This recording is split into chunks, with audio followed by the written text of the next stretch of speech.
There's another gentleman here who would like to voice on the corruption of our government that has afflicted and alienated him. So with that, I present you with Rob, and thank you, Namaste, for your wonderful music.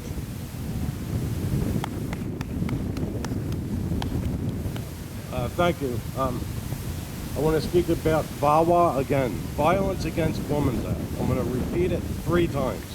VAWA, Violence Against Women's Act. VAWA, Violence Against Women. It's a corrupt law.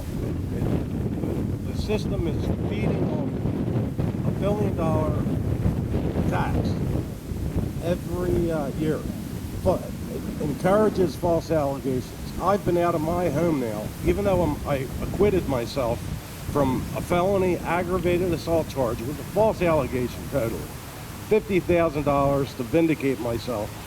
And for 2 years, 2 months, and 5 days now, I don't have access to my property.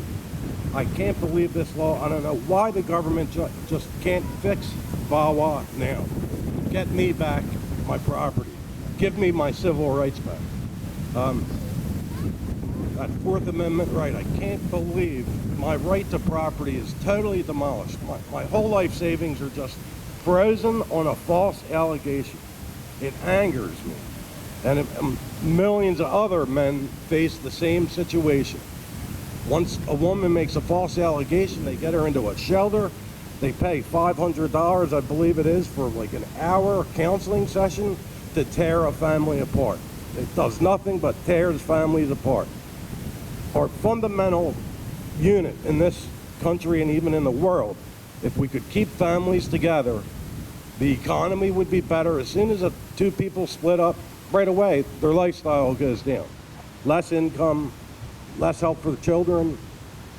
They should put $1 billion, instead of to VAWA to break up families, they should put that $1 billion into helping families stay together, counseling. People can still still tap in on that $1 billion, but make it good, make it work for our country and for our family and for our children. Instead, the government is taking that $1 billion and it's hurting us. Half of the reason we're in a major recession, actually a depression, is because 50% of families are split up.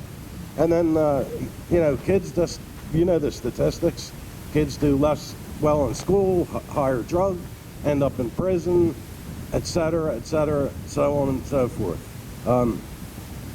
I'm still praying, and it probably isn't going to happen. I hope in my lifetime, but it's probably never going to happen where I'm going to get my rights restored.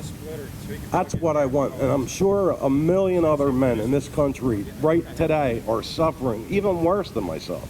I'm sleeping on an inflatable mattress in my 84-year-old mother's condominium, and all I have basically are clothes and a cheap laptop, and that's it. And I went from living in a 3-story rental income property, which my wife now has.